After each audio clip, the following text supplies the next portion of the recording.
Savage. What's going on, Savages? Welcome to another episode of the Savage Snowflake podcast with me, Jeff Goldblum. How are ya? Nice, Sue. I've been watching lots of anime, if you can tell by that little intro. It's good to have you here. I am, of course, your teacher, your brother, your learning student, your father, your mother, your second cousin, twice removed through marriage, who just turns up and eats all the pies at the weddings. You're like, Jeff, stop eating the pies. I'm like, listen, I only get to see you once a year. I have to make the most of this experience. We don't have this kind of pastry baking in my home, so I come and eat your pies. Deal with it. You're not my real dad. That's the guy that I am to you, ladies and gentlemen. And of course, thank you very much to all of our wonderful sponsors. We've got manscaped.com over here. The finest purveyors refining the gentleman with their Lawnmower 2.0 and other accoutrements. If you haven't checked out their website, head to manscaped.com and use the code SAVAGE. You'll get yourself 20% off all their wonderful items. They've got ball wipes, they've got deodorant, they've got aftershave, they have moisturizers, they have all sorts of good things for your body and your downstairs areas. And of course, that Lawnmower 2.0 with their SkinSafe Technology. Manscaped.com, 20% off using code SAVAGE, and you get free shipping on every order and a leather travel bag. My voice will get higher as I tell all of the different exciting things you're going to get with that deal. And of course, over here, we got Boundless Technology, bndlstech.com. If, like me, you're a purveyor of the finest flowers and vapes and dabs and all sorts of good, delicious things that make you relax of an evening, check out Boundless Tech. Use code SAVAGE. You get 25% off those orders. That's pretty good, I got to say. They've got a wonderful vape pen that is for dab, for resin, for distillate, for isolate, depending on what you smoke. And it's like $30, but you'll get 25% off that if you use code SAVAGE over at their website, bndlstech.com. And thank you very much, of course, to our supporters on Patreon. If you are a patron of the podcast, I love you. I appreciate you. I'm going to come round to your house tonight in full It clown makeup and tickle you while you sleep. Terrifying, some will say, arousing, others will. All right, ladies and gentlemen, joining me today is an actress, a writer, a performer, and a woman blessed with the vocal cords of an angel. It's Frances Ruffelle. How are you, Frances? Hi, I wouldn't say that. Can I call you morning. Frankie? You call me Frankie. I say I sound like a foghorn this morning. No, I like when singers. My girlfriend's a singer, and she sometimes has those like that kind of, like a little husky gravel, and sometimes in the mornings, because you put your voice through a huge amount of work, and but then when the voice opens up to sing on stage, it's like an angel's tickling my ears with most nights. Most nights. Yeah, I was like, get roll over, babe. Yeah. How are you? Welcome to America. So great, so lovely to see you. It's nice to see you too. Well, we're friends from back in the UK. I think we met at my daughter's gig. Really? Didn't At we? an Eliza Doolittle gig? Yeah. Wow, okay. Yeah, maybe. I thought we met through Sadie Frost. I thought we met through Sadie Frost. Maybe Sadie was with me. There was a period of time when definitely Sadie and I out at a gig, but I don't recall exactly what gig. It might have been at a live show. I think I remember Sadie and I dating for a few months, but not in a serious. Oh, really? Well, we weren't boyfriend girlfriend. We were just fucking. We were fucking each other. Is really the honest way to describe it. I did not know about that. You didn't know that we were intimate? No. Oh, I thought that was common knowledge. Maybe she kept me as her dirty little secret. Maybe. Yeah. So Jude Law didn't hear about it. I mean, they weren't together. They were. I hasten to add that they were no longer in a relationship, and she was very much a single woman at that point. But I think we met. She introduced me to a lot of that kind of cool Primrose Hell. Primrose Hell. That's not a bad. That's a good way of putting it. Yeah, description of it. Primrose Hill set. Yeah. So it was all these very talented, but also very bougie people, all just like, oh yeah, I'm a director, and I'm a writer, and I'm an actress, and I'm a pop star, and I'm a rock star, and everyone she knew was doing something incredibly wonderfully talented, but then were also, as far as I could tell, everyone around me was infinitely wealthier than I ever would be. That's why I'm sure they all pretended that. Probably. Yeah. But Sadie is very, very creative herself, so I'm not surprised that everyone around her is. Well, she's an actress and a writer, and then she's producer, also got the clothing lines and all sorts. Yeah. But she's also famous. Yep. Once you're famous, you can do whatever the fuck you want, can't you? It's helpful. Yeah. Have you had a clothing line? No. Yet. So you've been out here in the States longer than me? Almost as long as me. No, I've been living here just over 3 years. In New York City? In New York, yeah. And do you love New York City? I think love it reminds you of London or not? No, not really. Oh. No. I mean, I just love the creativity. I feel it in the air there in New York.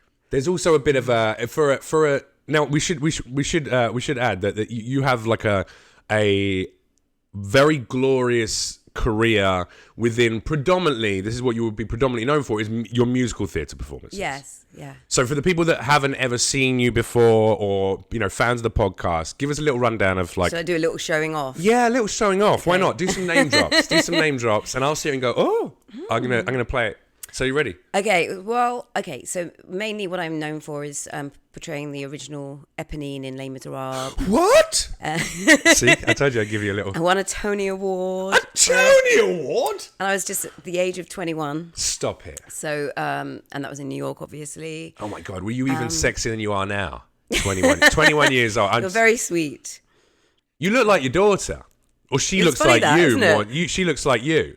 Yes, I actually saw mini-me. You posted something on Instagram recently, which must have been you at that period of time when you were 21. Mm-hmm. Which, first of all, I think anyone who's watching the video footage of this will be, if they did the Google search to check your real age, Yes. I think they'd be pretty shocked by how good you look. Well, it depends on the lighting here. Oh, relax. I'm trusting you. I'm not seeing lighting. You look infinitely youthful for it's wonderful. Thank you. And also, I'm pretty certain you're a vampire. I think it's all in the head, you see. You're a vampire. I'm still a child. I think you're a vampire. I think you murder virgins. That's what I think you do.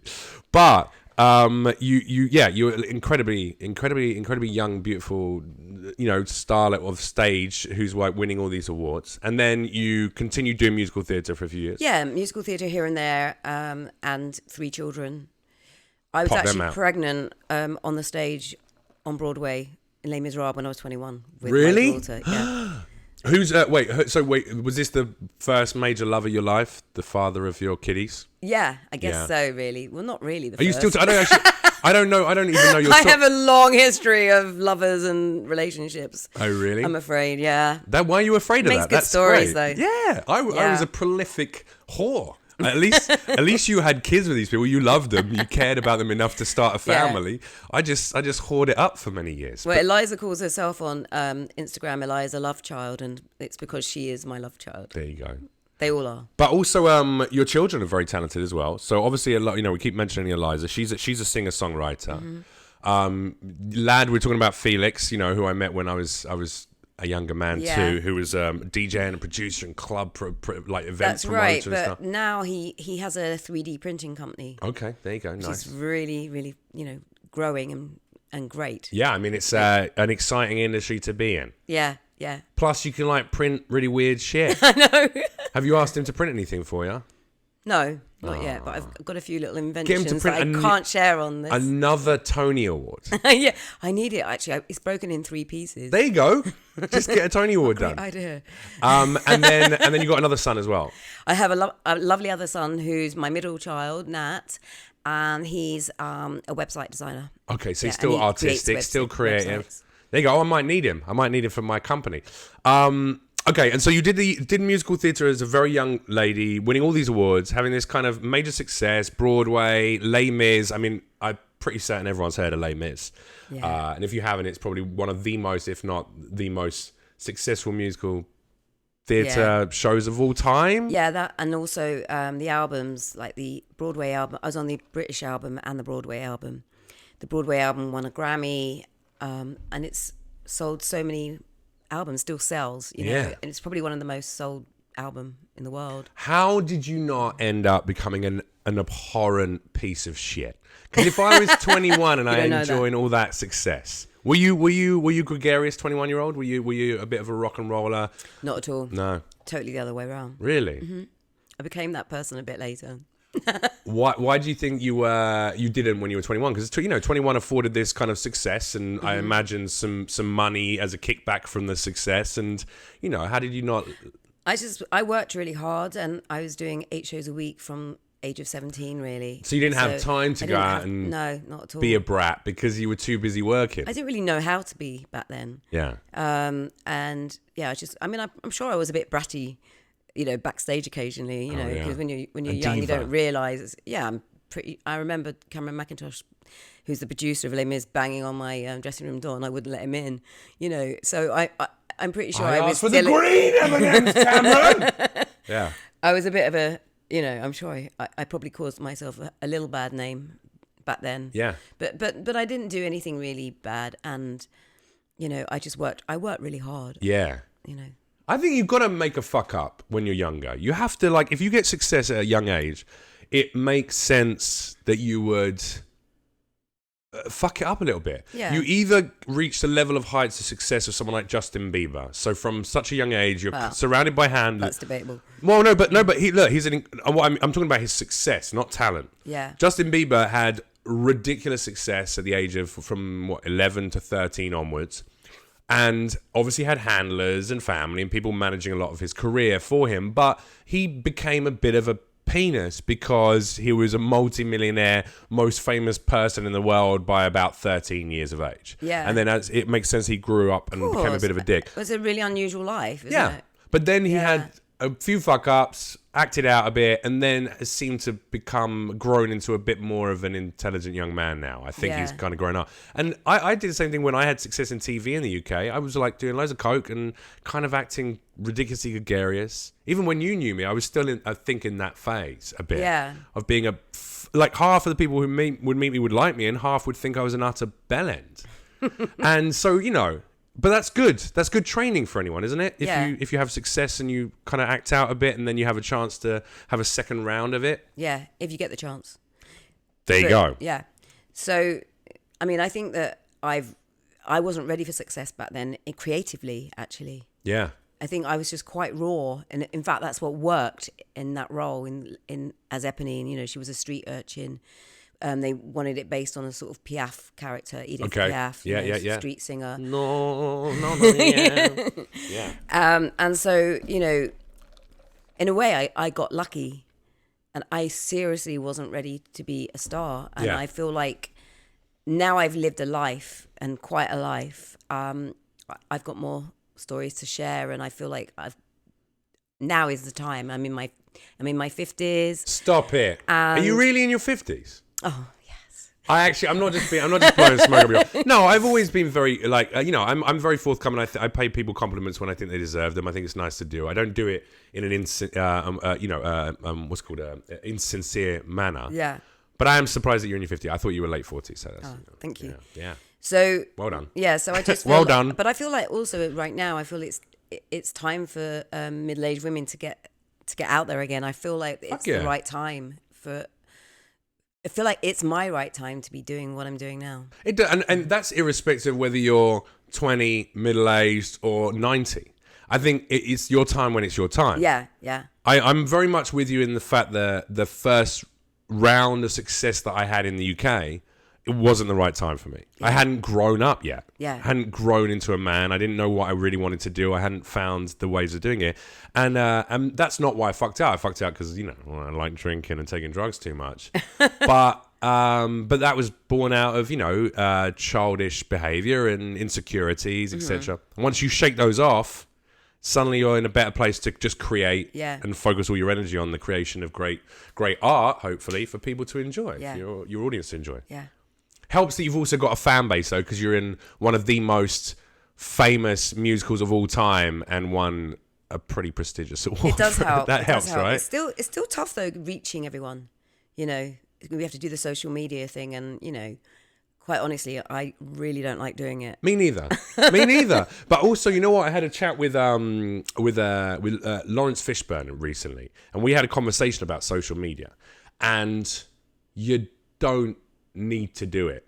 I think this is what came out of the conversation. Right. Don't get me wrong. I'm a comedian who thinks I should always embrace any new apps or technology that gives me a chance to spread my comedy to a bigger audience, or as an actor to keep in touch with your fans. But you are completely in control of what you put out on there, how much you use it, etc., etc., etc. And if at any point you feel like it's encroaching on the artistic path you're on, you should just walk away from it. It's an addiction, like anything else. Yeah. And also, even though we live in an age where producers or brand marketing agents at the fucking networks will go, well, let's see how many followers they got. Are they even verified? You know what I mean? They're going to look at that stuff. Realistically, there are still enough performers and talents and creatives who succeed simply because what they fucking make is brilliant. Mm-hmm. If you're art that you make is undeniably brilliant, people will find you. And that's something that I think is, Yeah, I mean, for me right now, though, it's the only way I sell tickets to my show. Oh, well, that's different. So I have no choice. Well, in that case, just pay some fucking spot. Well, actually, not even a spotty 12-year-old kid. Get your son, who's a website manager, get him to maintain all of your social media accounts. Pay him a little bit of a fee every month. Go, listen, would you... He's not interested. All right. But you know what? I guarantee he'll have an intern at his firm that would be interested in that kind of work. They would go, okay, cool, because then they can put on their CV, social media manager for, for a celebrity actress. I do need it. I really do. Yeah. You have the choice to walk away from that shit if you want to. Yeah, if you get someone else. But then it's not personal then as well. So how do you maybe do a bit of both? Every now and then make a video and upload it. Every now and then be like, hey guys, it's Francis. I just wanted to say that I love you and thank you very much for the support so far. And you put that out there. I mean, there's ways to do it. Do you know what I'm saying? That makes you happy. I realized that I was spending so much time thinking, I got to do the last tweet. I got to make sure I make video content this way so people like it. And I need to make sure I do this amount of regularity. Otherwise people won't go. And then I realized, I got to write really good jokes and be fucking hilarious on everything that I do. And that will push me forward, and... Can you write jokes for me then as well? If you like, yeah, sure. Yeah, it's a job. Can you pay me to write jokes for you? Because then I'm on board. I'll get a sponsor. Yeah, get a sponsor. This joke is sponsored Actually, I do have a sponsor for my Californian tour. Oh, yeah? Yeah, it's the first time I've ever had a sponsor. I didn't even really know what sponsoring was. Well, first of all, we're going to get to the tour. We're going to get to the West Coast tour, and we're going to talk about what you're doing over on this side of the country. But I want to get a bit more of the backstory. So you moved to New York City 3 years ago. Yes. And was this just on a whim, like, fuck it, I'm done with London? No, I hadn't really finished with New York because I was pregnant with Eliza. Right. I moved back, and then I had 3 children, and obviously lived in London. But I felt like I'd literally escaped from New York overnight. Right. In fact, they even announced that on the news that I'd escaped from New York. Oh, really? Just completely vanished. Disappeared. Yeah, so I didn't tell anyone. Why did you go home to raise the kids? Why didn't you weren't tempted to stay out here, or? 21 years old and needed to be with my family. Okay, that's fair. That's fair. Yeah. So babysitters, you needed babysitters. Exactly. So then I just knew I would move back to New York, but I just didn't really get round to it for 30 years. That's quite a stretch. Yeah. You and I reconnected at Edinburgh Fringe Festival one year because you did a show at Edinburgh Fringe Festival, one woman show. Yeah. Which was the dress, it was called. Wonderful.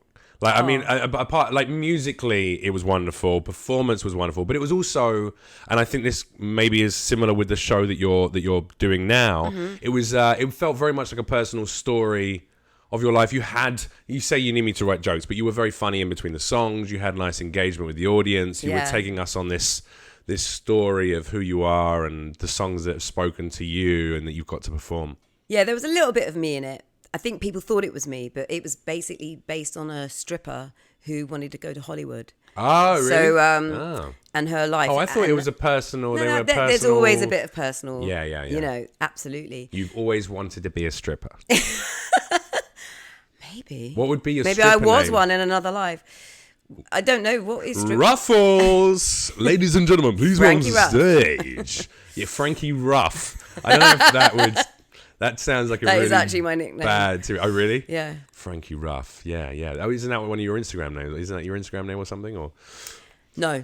Oh, okay. All right. Shot that one down, didn't you? It's my email address. Oh, there you go. It's your email. Shit, don't tell everyone. There you go. Okay, so wait. So you went off. You went up to Edinburgh. Did a show there. So that was. It was called Beneath the Dress. Beneath the Dress. Yes. And was this you going? Okay, I'm going to get back into doing my own shows and my own produced stuff. How, because that seems to be the path you're on now. I didn't really have any incredible work at the time, so I felt like I had to challenge myself. Yeah. So I created the show and did a deadline, and I did it at Mad and Jojo's. Right. And I guess because of the venue I'd booked, it also inspired the piece a bit because there was a pole in the middle of the stage. Mm-hmm. This is what, in Soho? This in is Soho, in London, legendary venue, which I think is closed down, right? Yeah, it's gone. Yeah. Utter fuckers. Yeah. They just got rid of all the best places in Soho. Yeah. But also before that, I went to Paris and I went to see a show. Oh gosh, it's not called The Windmill. It's not called Crazy Horse. It's not called. Black Rabbit Burlesque, Black Rabbit Cabaret or something. Black Cat, the Black Cat. I don't know why I can't think of the name. Anyway, one of those massive places, and they've got big sets and lots of women with no tops on. Sounds great. Where is it? It's not the Moulin Rouge either. I don't know why I can't think of the name. It's very famous. Le Boob. Le Boob. That one. Yeah. And the beginning of the show, there was a sort of plane that arrived on the stage, and it was really grand. But that show inspired me to write Beneath the Dress. Okay. So that then, and the weird thing is, the guy that got me the tickets for that show has now 15 years later become my sponsor for Californian tour. Amazing. We'll talk about that later. But I wish I was attractive enough to know rich men who would support my creative pursuits. Fucking honestly, God. Anyway, I'll get down a rabbit hole now. Just going, it's so unfair. It's so easy to be a beautiful woman in the world, but actually, that'd be. He said to me, I'd really like to sponsor your show, and I said, oh no, you can't, because I don't make any money. I can't take your money when you're going to lose money. Yeah, I just couldn't do it. No, you don't understand the word sponsor, darling. I just want I'm not you investing. To I'm perform. sponsoring. It's a whole different thing. I just want you to perform, and you need to bring your art to the world, darling. Please let me see you naked. Please let me see you naked. Any of that? No, not at all. Well, I don't know. Like, I can't imagine It didn't even cross my mind. I can't imagine a wealthy woman ever saying to me, Jeff, I just want people to get to see you tell jokes. Let me pay for your career. You never know. To do this thing. Put it out there. You've put it out there right now. No, I guarantee they'd want to see at least a bit of dick. Naughty woman. They want to just look at it from a distance. You know what I mean? Just blow on it. Oh God, I'm in the time of my life where I actually can't be bothered with any of that. I can't what I need? Be bothered. I need a wonderfully flamboyant, wealthy gay man who really he does like me, and he really but he doesn't want to have sex with me because he's got a partner. But he wants to. How can I support this young 35-year-old comic? And he's, oh God, and then he goes, I'll give you money, darling. I'll give you money. I'm going to pay for your thing. That's what I need. So if there's any old sugar daddies out there who are looking for, I like how you're so brightly lit and I'm so dark. Look at that. I can push this back a little bit. That's a bit better. So we're matching. If they're out there and they're watching, please hit me up because I definitely I need a sponsor. That'd be nice. So you got this sponsor. Yes, for California. Who definitely doesn't want to see you naked. Definitely. But might do. I'm pretty damn sure he doesn't. Okay, all right. Can we leave it there? Okay, yeah, sure. Yeah, absolutely. Yeah, sorry. So, where were we? I was completely throwing you off your train of thought. Yeah, exactly. By asking the questions that people need to ask. How does someone get a spot? How do you get a fucking spot? How do you convince someone? But how did you get a sponsor for this? Oh, to sponsor my visa? No, for this podcast. Oh, because I emailed the companies and said this would probably be on brand with you. Oh. Please give me some money so I can sell some of your products on my show, and then in return you give me some cash so I can afford to do this thing. Oh, okay. But they never went. They didn't go, Jeff, you're wonderful, darling, and we just want to give you some money for being so. There's a return here. Do you know what I mean? I have to talk about their products. Of course. Whereas you just get to do the thing you love. I do, but but obviously I want to say thank you. So of course. Okay, there you go. All right. Yeah. Maybe you could sell his. What does he do outside of that? So it's a company called. If I get the right wording here. Oh, it is a company. It's Avian Law. Yeah, it's a company. Yeah. But a law firm. Yes. Okay, that's a very interesting sponsorship. Yes. Yeah. Okay, cool. Unusual. All right, okay. If you are a lover of musical theatre and legally covering your ass, Avian Law Firm, they've got you. Yeah, that's it. And you say that at the end of the show? No, I don't. Is it on the program? Yeah, it's on the website and everything. You know. Oh, there you go. All right, yeah. Okay. Well, there is a return then. Of course. I thought this was just a philanthropist, just like a random wealthy individual have some money. Who just went. I couldn't do that. Francis, darling, I'm just going to give you money to do this thing. You need to, darling. You need to. But but I do need money for my movie. This is now an investment meeting. Do you know what I mean? This whole program. Okay, so wait, so you got the sponsor. He decided, all right, you're gonna go. You need to go to the West Coast. You need to come out there and perform for people. And you've been doing shows in New York though for the last 3 years. Month, yeah. I'm my own sponsor for that. You're your own sponsor for that one. Yeah. Okay. Meaning I lose money and pay my band, but they're lovely. They deserve it. See, that's the cost though, isn't it? Yeah. You got to be like Ed Sheeran, Frankie. You got to just be a one-woman guitar, boom, done. Yeah. He was the highest grossing touring musician of last lovely, year. But, you know, that isn't fucking what I do. Boring, innit? Fucking lovely, but fucking boring. Just a ginger guy with a guitar. Who's going to pay $150 for that? A lot of people, apparently. A lot of people. Okay, all right. So, got the full band doing the shows in New York every single month. Yeah. And this is also, you do some of these shows, or at least it seems like you always have your bestie, Alan Cummings, at all these shows. Oh, he does come a lot, yeah. I see your Instagram and his Instagram, and it's always like, I'm just here for my friend, Frankie Ruffelle. She's so incredibly talented. Come down and see her.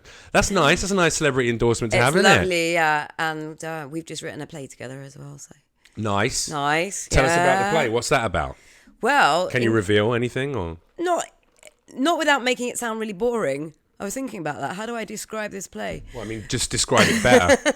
Describe it better. It's actually it's a play that also mixed in with a concert. So every now and then the character breaks the fourth wall. Breaks out of the play and just goes, I've just got to sing about this, and just walks forward, grabs a microphone, and sings her heart out, you know. Nice. It's really nice. Are you both in the play, or is it a one-woman show? We've written it together. He's directed it, and we did a workshop of it already. So we're going to do some rewrites next year, and we're thinking of taking it to the Edinburgh Festival next year. Amazing.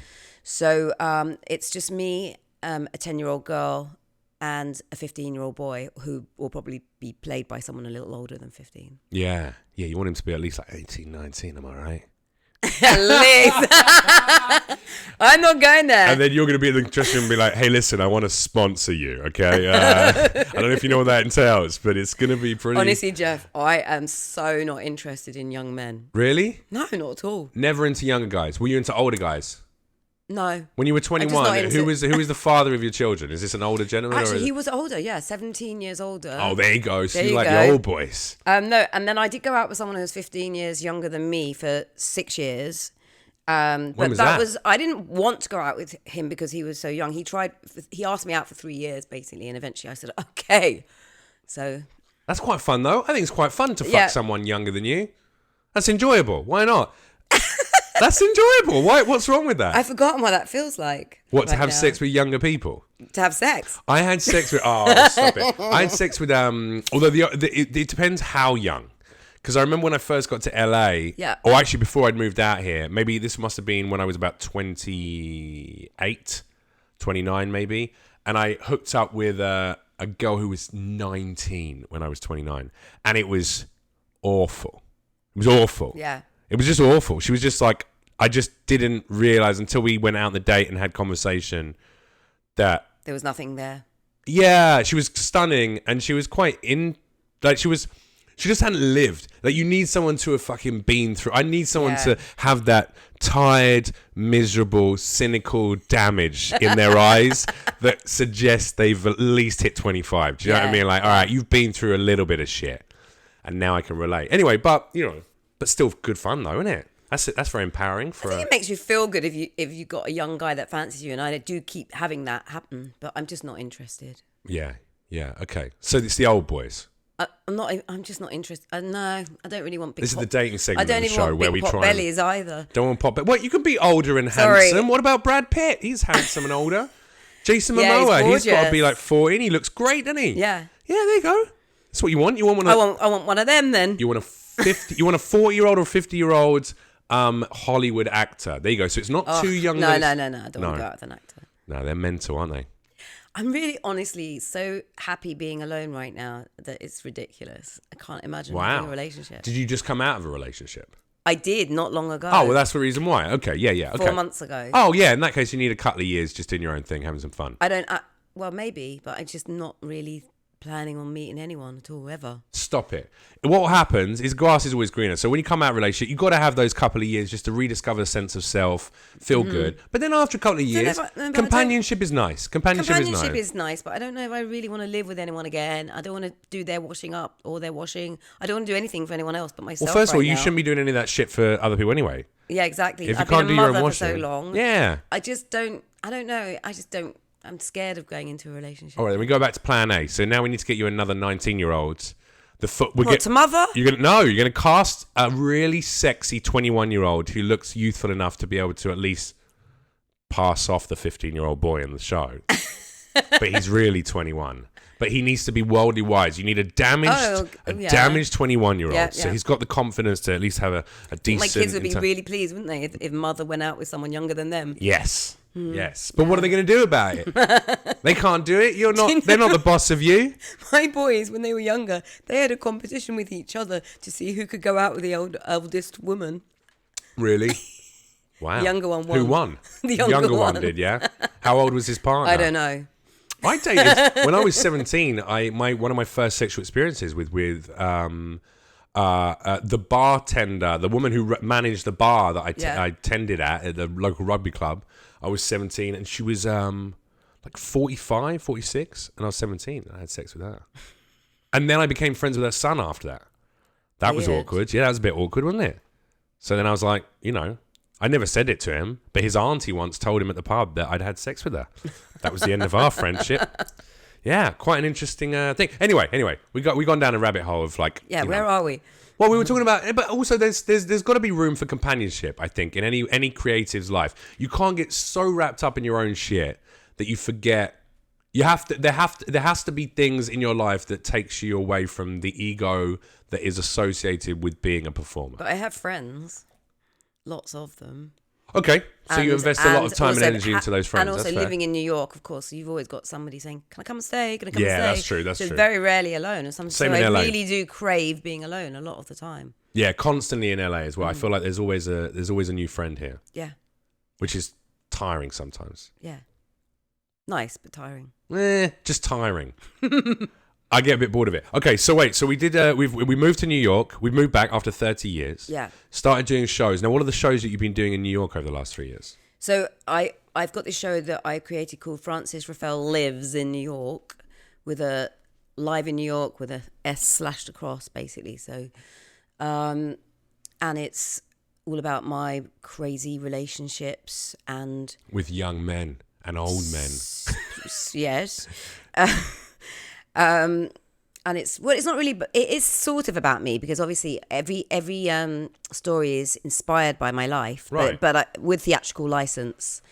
And it started out being inspired by the guy I went out with for 6 years, actually, and we had a dog, and it's so there's a dog in the show the whole time as well. Okay. And then what, you physically have a dog on stage? I have had, but I don't always. Yeah. Okay. I talk about the dog, but I don't really talk in a regular way. It's songs, and in between the songs, they're sort of vignettes written in a sort of French style, like the poet Jacques Prévert. Right. And but they're funny, they're dark, and they're funny. So, I mean, I do like humor as well. So you want to be Edith Piaf?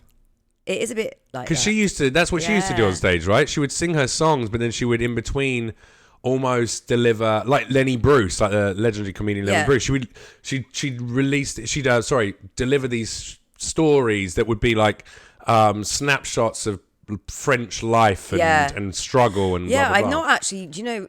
I've never seen a whole concert. Is there a filmed concert of Edith Piaf? That's what I saw. I saw something that was like either some really old rickety, footage, and it was like capturing, I guess, this idea. Right, I didn't even realise that. So, and I've played Edith Piaf in a play. Oh, really? So yeah, there does feel a bit of a connection there with her. So without knowing, maybe that's what you're doing. Yeah. And do you? We both have escaped England, and sort of not turn our back on England. We'll always love the UK, and we'll always love I think the theatre in the UK is incredible. Mm-hmm. But I think America holds more possibility for particular British performers. I think that my experience here is that there's more yeses said. People say yes before they say no. Yeah. And I think it's the other way around in the UK. Yeah. Is that one of the things that brought you back here? Yeah, definitely. More positive attitude to creative work. I mean, I've just feel more creative here. I've been given opportunities. New York Theatre Workshop, which is a theatre in New York. They actually asked Alan and I to create together. We went away. We worked in a university that they set us up with. We had interns helping us research for the play. Right. I feel like no one in the UK has ever given me an opportunity like that. Yeah. Why is that? Maybe they don't like me. I don't know. I know. No, but there's got to be a reason why. I look at maybe I things. got a bad name there or something. I don't know. I actually really don't know. I look at the really... You know what I felt about the UK that brought me here? One of the big things that brought me here was the UK wants to tell you you're one thing. Right. UK create being an artist in the UK. This is what I heard more often than not, and I heard it on a monthly basis back there.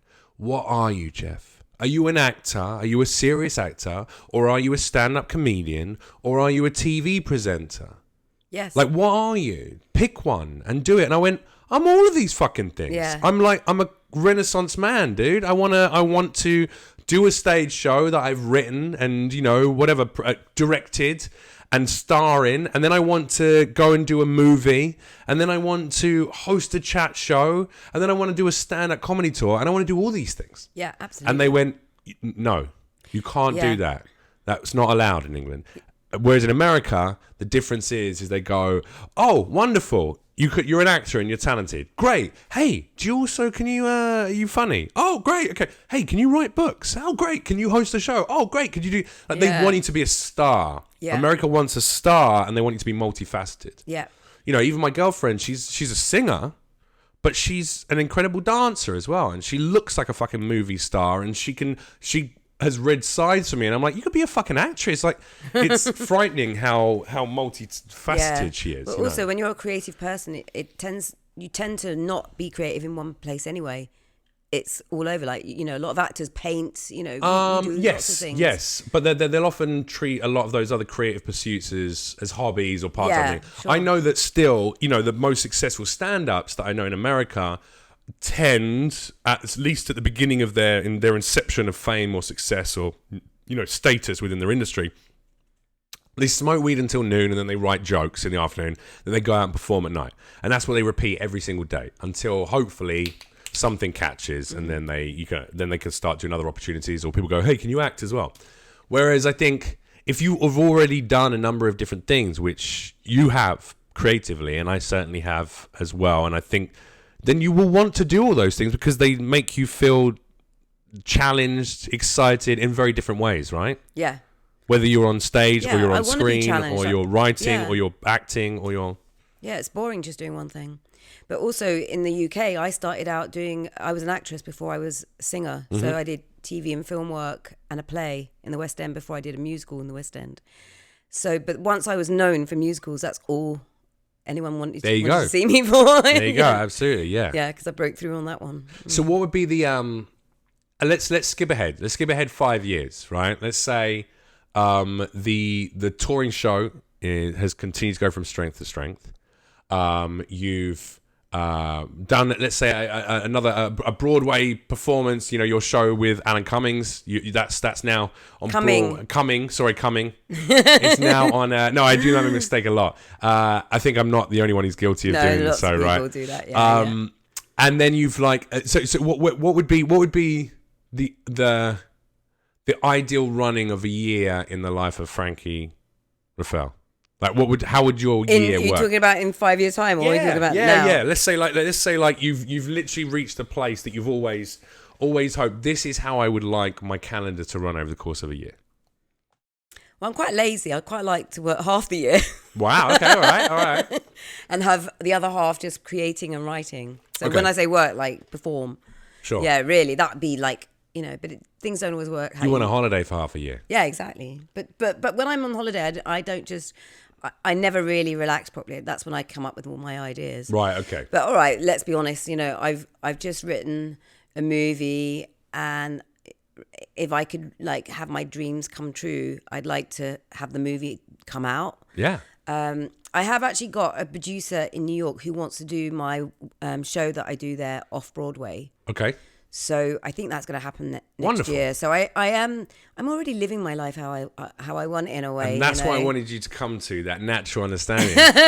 Because the way that did you? I did, because the way that you speak is exactly the way that I've often spoken about my career. Yeah. And I understand there's a few years between us and we've done very different things, even though we're in the same industry. Yeah. But I'm always intrigued that there's people who have reached this place when they were 20. Yeah. And maybe they were just bright beyond their years, more content beyond their years, more calm. Maybe they had a better upbringing, a happier upbringing. I don't know what it is. But I've met like people in their early 20s who are already going, hey, well, I'm just really content with the fact that I'm doing it. Yeah, yeah. And I haven't reached that until now. And it sounds like you're reaching that now where you're realizing like, actually... I have a great time. What you do, you literally have kept a roof over your head. You raised 3 kids. You have wonderful friends, incredibly talented and creative friends as well. So, interesting people in your life. You travel around the world. You're living in a foreign country and succeeding. And all of that has been done with your creative pursuits. Yeah. With singing, acting, writing. That's a success story. Yeah. But you forget that until you don't, because until you're brought around to understand. You know what I mean? Yeah. No, I honestly, recently I can't tell you how I just feel very happy doing what I do. And I've been saying #blessed, #blessed. Hashtag blessed. I've been saying that a lot recently. Yeah. Yeah. It's interesting though, isn't it? I like my life right now. I just started going to AA meetings 2 months ago, right? So I gave up drinking for the God knows how many times. And I've been very open about it on the podcast and in ways that I talk. I don't think there's any shame in it. But in fact, it's more I carried around lots of shame prior to it, and now I don't. Right. But I also, it's only now that I've started to do various practices of selflessness and being of service to others constantly and stuff like that. I'm realizing I got very little to whinge about. Yeah, good. Started doing creative stuff at 18, 19 years of age, and I've never had to get a 9 to 5. Yeah. Never in the last 17 years. But you've worked really hard. I've noticed that. You're always. You're there and you work and you're creative. I haven't had a day off in 3 months. Some people just expect it to come to them. Absolutely, yeah. And some people are fortunate enough that it does happen. And that's okay, you know. Frustrating to watch sometimes as someone who puts in a lot of time and energy. But again, even that, I spent so much time worrying about what everyone else was up to. Yeah. And forgot to go, motherfucker, like, you've been like acting, telling jokes, telling stories, writing, producing, putting on shows, and you've paid to live doing that since you were 18 years of age. Yeah, great. That's a fucking success story. Absolutely. And I have never realised that until now. Or until... the last 2 months. The last year, really. But the last 2 months, it's been brought even more to the forefront that I've got very little to complain about, and there is more time for me to do even more for other people and stuff. But I also do there's good to have those goals of what would be the ideal life. I already know the year, if I could spend, let's say 3 to 6 months shooting a great movie or working on movie projects, 3 months touring solidly, stand up, just touring around the world. And then I'd like to spend 1 month holidaying, spending with my family, just being, going somewhere beautiful, teaching my kids about the world, taking them to a foreign country, embracing the culture, blah, blah, blah. And in 2 months, I'd like to spend doing anything that is not for me. So it'd be great to go, whether it's like a big statement, like going to a third world country and just spending 2 months digging wells for kids. That's one option. Yep. Or the other one would be like, hey, I'm just going to do I'm going to spend 2 solid months just doing something that is entirely focused on other people's, giving to other people. Yeah. That'd be the perfect life to have that every year. Yeah. It'd be great, right? Well, but I could do that now. Yeah, you could do it now. There you go. Yeah. Yeah. Yeah. It's funny, isn't it?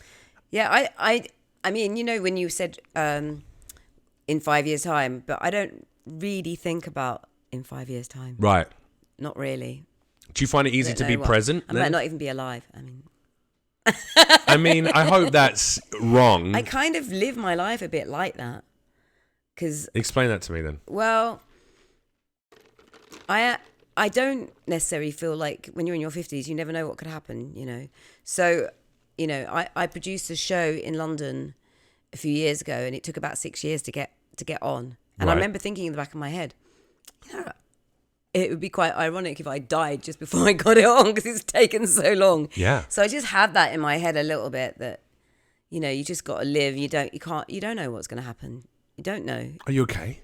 Yeah, I'm fine. Okay, good. I think. But so what happened? You hit your 50s and now you are more aware of your own mortality? Absolutely, yeah. Yeah. Shit, I haven't really started thinking about dying yet. I've got too much living to do. I'm not worried about it. I mean, you're halfway through your life. Yeah, I'm more than half, I think. Probably I'd be not. Pretty lucky if I got to 100 and something. I don't know. Modern medicine. But in another 50 years, think about in another 30 years how many advancements there'll be in modern medicine. That's true, but your lifespan will be longer than it is right now. My feet hurt already. Oh, yeah. You might not be able to walk, but you'll still be alive at 100, I reckon. Yeah. Not into it? Not really. I can't wait. I hope they're going to replace it. We'll have cybernetic limbs by that point. I'll be wealthy enough. I'm going to be a hugely successful Hollywood actor. I'm literally going to just go somewhere and pay them a couple of mil to put some new legs on. I'm going to be like T-1000. That'd be fun, actually. I never thought about that. Yeah. Well, anyway, I'm not worrying about it. And I'm going to run up and down high streets just scaring kids. I'm just going to run up to them and be like, I need your boots and your motorcycle. And that will be my life. Talking about getting old. Yeah. I'm doing one of my shows is at the Motion Picture Retirement Home. Okay. When's that? That's on October 2nd, but that's for the people that live in the home.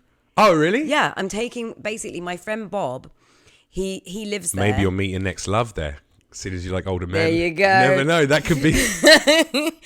So my friend Bob, he's not so well right now, and he couldn't come to my show when I last Wait did it to in bring LA. it down, he couldn't frankly. come to New York, so I thought I'd bring the show to Bob. Bob, hey, if you're listening, we hope you feel better, mate. Is he going to be all right, or is this like an ongoing? Yes, it's a degenerative. I can't say that word. Degenerative. You know, we get older and our hearts, and he's not got a great heart. Okay. So he's got a great heart, but not a well heart. Not a very strong heart. So yes, and Bob used to come to London every other Christmas and cook our Christmas dinner for us. And my kids always used to say, Christmas is not a Christmas without a Bob. Uncle Bob. Yep.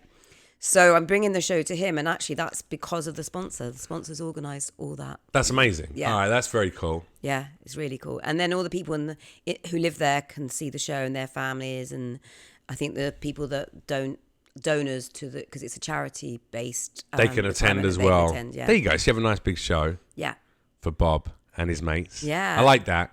Tell me about this show then. So you've the show you're doing here in on the West Coast. Yeah. Is the same show that you've been doing in New York. Yeah. So it's Francis Ruffelle lives in New York, with but in LA, in San Francisco. I mean, I need a better title. Well, you can still live in New York, but bring the live experience to LA. Yeah. And San Francisco. Yeah. So tell me about the dates you've got out here then. I'm doing San Francisco September 27 and 28. Okay. At the Nikos. Okay. And I'm doing LA at the Rockwell in Los Feliz. Is that how you say it? Los Feliz, yeah. On October 6th. On October 6th. Yeah. Okay, that's the one I'm hoping I can come to if I'm not in New York City. I might actually ironically be in New York when that happens. Oh, okay. Because it's New York Comic Con. Oh, is it? Yeah, okay. right then. So I might be there doing some hosting. But if not, I'm going to be here watching your show. And then I'm doing New York this Saturday. I don't know when this is going out. This will go out next week, so it will be in time for the September shows and the October show. But. And then my next New York one is October 20th. But tell us a bit more about the show. So what do people get to watch? It's an hour? Is it longer than an hour? Yeah, it's about an hour and a quarter. Okay. And it's me. I also have an incredible guest singer called Wayne Wilcox who plays Mr. Dubonnet. So all my characters have names like Mr. Bourbon, Mr. Dubonnet. I have my best friend in it as well who picks me up off the floor. Basically, it's the highs and lows. It's heartbreak to empowerment, really. Okay. So it's a woman going through. And is it about you, or is it elements of you, but based on another character? Yeah, it's inspired by my life and about actually not all of them, but some of the men in my life are actually in it. The old ones or the young ones? None of them have actually seen the show. Oh, really? Yeah. You're like you're a musician. I'm not surprised because you're a musician as well. Mm-hmm. Musicians love to write about heartbreak and love, and that's the best albums ever released. They're always about that, right? So there's dark moments in this show, but it's also really funny and uplifting. And what kind of songs do you sing during the show? Are these your own pieces of work that you've written, that you've composed? Is there a mixture of that and also some songs that you've sung previously in shows that fit within the there's a mixture of that that of the story? I don't talk to the audience in a cabaret style. It's a complete it's theatre-ray, whatever that word means. It's a theatre piece in a sort of cabaret room, And I do include on my own from Les Misérables, because if I don't do that, people get really upset. But but it's become part of the story. So it's like a mini musical, actually, the show. Right. So it has a journey, a story, so there's no mention of, I did this song when I did Les Mis or anything like that. Nothing mentioned like that. No, it's in the character the whole time. Yeah, and there are new pieces as well. We open with a song that I wrote with Mike Thorne, who is the original producer of Tainted Love. Soft Cell. Yeah. And so I work with him. We work in his studio in New York, so we're creating music all the time. So there's there is actually a couple of Edith Piaf songs in it. Nice. Yeah, and it has got a French flavour, the show. Yeah, well, Mr. Dubonnet. Yeah. So whether you're a fan of musical theatre, some of these iconic characters that you've portrayed in the past, or just a Frankie Ruffelle fan, you're gonna there's something for everyone. Yeah, there is really. All right, that's dope. I like that. Yeah. And so it's 3 shows, 2 in San Francisco, 1 in LA, and then you're back to New York. Yeah. And then hopefully I get to see the new show and a movie. Yeah. And the play with Alan Cumming. Yeah. How did that friendship come about? How did you make friends with Alan Cumming? I made friends with him over 30 years ago when he was in As You Like It at the Royal Shakespeare Company. Oh, nice. And my sister was in it too. Okay. And I just fell in love with him. Is everyone in the family a performer? No. My sister's not anymore. She runs my mum's school, which is a theatre school in London called Sylvia Young Theatre School. Did you know that? Is that your mum? Yeah, that's my mum. Your mum's Sylvia Young? Yeah. I didn't know that. Yeah, so Amy Winehouse, the Spice Girls, the list is endless of the people that went through her school. Okay, right, okay. So, so when you said no, they're not all performers, what you actually meant to say is, yes, my mum is theatre royalty in terms of training the new stars of the future. Yeah. My sister performed in the Royal Shakespeare Company, which, by the way, I did as well. I did performance with the Royal Shakespeare Company, After university. I did Lupa de Vega's, Montagues and Capulets. It was, it was good. Part of their 50 Works complete Works Festival. Right. Didn't mean anything for my career for many years, and still doesn't really. But it's still a nice thing to be able to say. Yeah, it's a nice thing to say, isn't it? And then you're a performer. Your daughter's a performer. There's a lot of performers. My sons aren't. All the ladies. All the ladies. Yes. The ladies, the creatives. Yeah. I didn't realise your mum was Sylvia Young. That's amazing. Okay. And your sister now runs Sylvia Young School. With my mum still. She's still going? Yeah. Wow. How old is she? She's going to be 80 next week. I've got to dash back to London. So after this, I go to New York today. Right. All right. I know this is going to be... Sure. It's all right. That's all right. We're a time traveler. I go to New York, then I have to do a show. Then I go back to London because my mum's 80th. Then I come back to LA, start working on the movie again, and then doing the tour, then back to New York. That's pretty dope. It's a bit, yeah. There's it sounds glamorous. It sounds glamorous, doesn't it? Travel's it's annoying, exhausting, but also we're lucky we can do it. You're traveling to do all these amazing things. It's not like it's like. Although my son, my middle son, will not get on a plane unless he really has to, because of the carbon footprint, because of pollution and everything, and really respect that. But it makes it difficult. I don't respect that at all. I don't. I want to go on record as saying I don't respect that. Okay, there you go. But I think Does he wear I'm clothes? fascinated with planes. Does he wear clothes, or is all his clothes made out of hemp? Well, they look like they are, but oh really? And he wears the clothes I buy him. All right, fair. But I think planes are an incredible invention, but but they are pollution. Absolutely. Everything creates pollution though. Like the shoes you put on your feet. If he wears a pair of trainers ever, he's got that's carbon footprint. Yeah, any clothes he I wears. guess you're right. Do you know what I mean? Yeah, it's like really this point. tricky. And I feel quite guilty that I'm jumping on planes all the time, but it's the only way I can do what I'm doing right now. Got to do it. And then what we need to do is get successful enough to be able to get a place on that rocket that's going to go to Mars when we set up the new. I want to be the first guy to do stand up in space. I want to be wealthy enough to pay at least Branson, if not Elon Musk, to be like, yo, can you get me up into zero gravity so I can be the first guy to do stand up in space? That'd be pretty dope. Okay, you need a sponsor. I need a sponsor. Where's all the attractive old gay men? Please hit me up. I'm ready to. I'll let you look at it if you want. This keeps dripping everywhere. That's all right. Little drips, fine. It's just condensation. That's just the air. That's us. That's a little bit of us on the outside of that cup. All right. So you do these performances. New York. Do you see like yourself staying in New York? Then is this home now? I do feel that way. So we'll see. Who knows what the future holds? But I love it. How do you like? Yeah, I was gonna say, do you love LA? Are there elements of it that you don't love?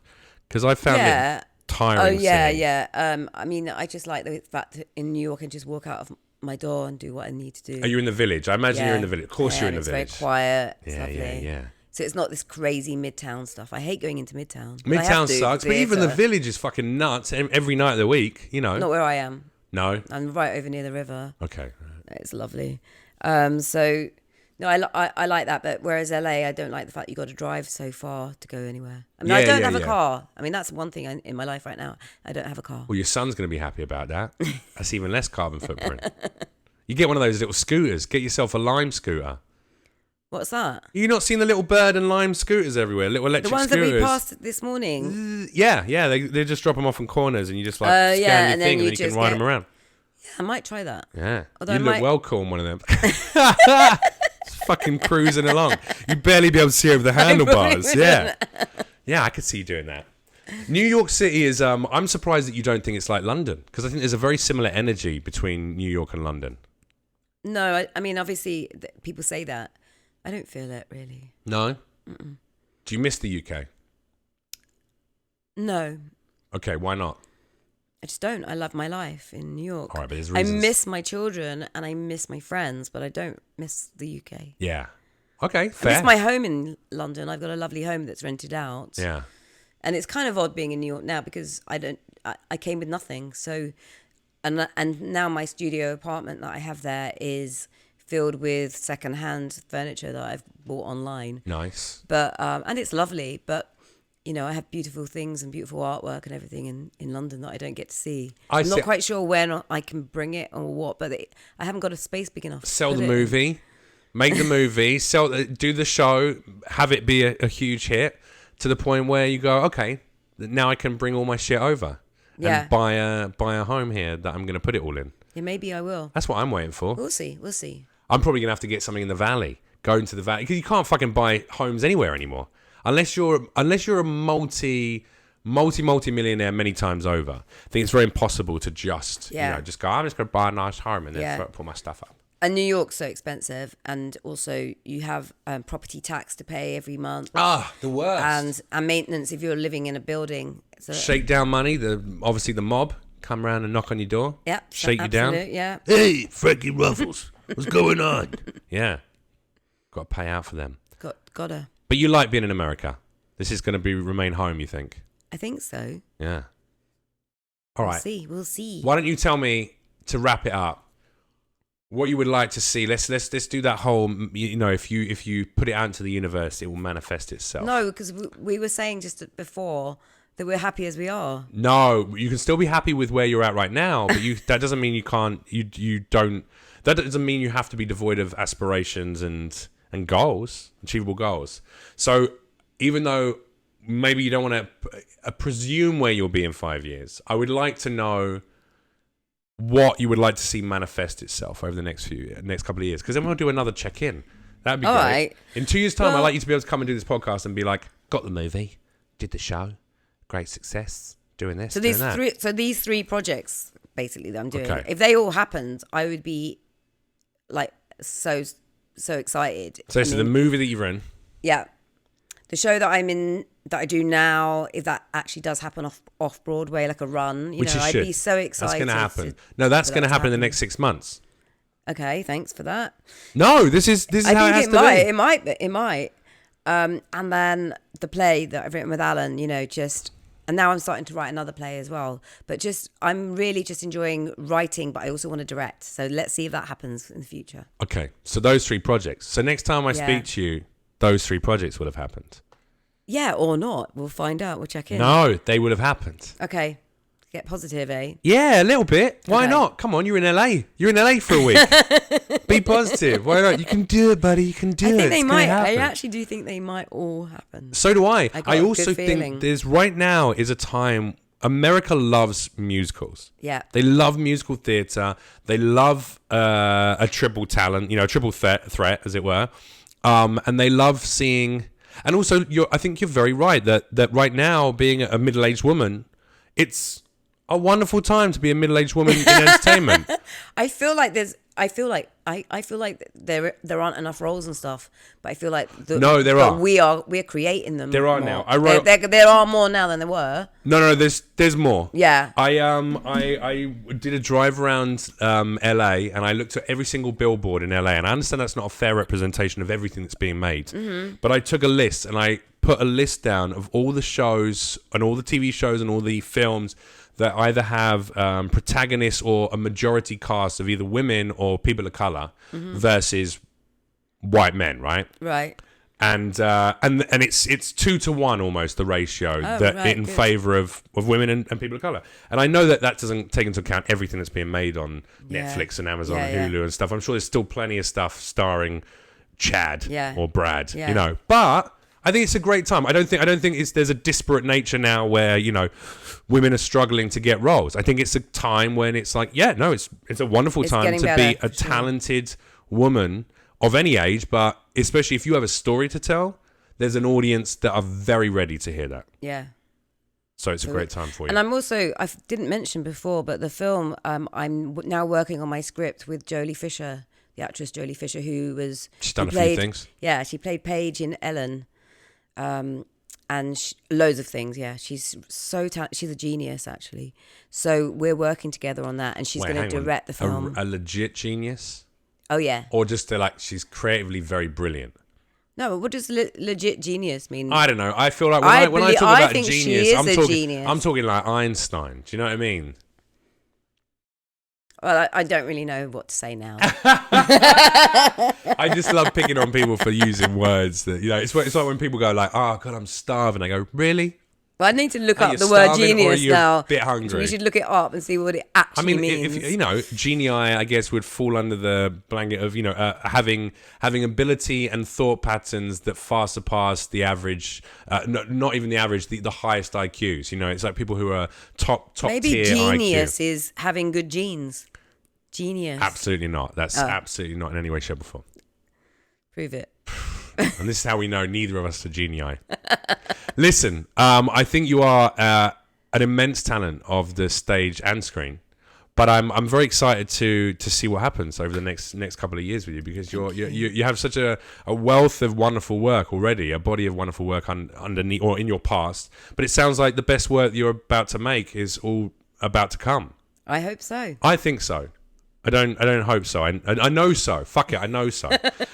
So just a little reminder for everyone who's listening, if they want to check out those shows, you've got 2 shows coming up in San Francisco. That's on the 27th and 28th in San Francisco at the Nico. Feinstein's at the Nico, which is a hotel. It's apparently a beautiful venue. And then on October the 6th, you'll be here in Los Angeles doing this show as well. The Rockwell Table and Stage, I think it's called. Awesome. In Los Feliz. And to buy tickets for those shows, people should... Yeah, I mean, you can go on my website, francisruffelle.com. Okay, if you can spell FRANCES. Yeah. RUFF. ELLE. ELLE. Yeah, it's like Ruffelle.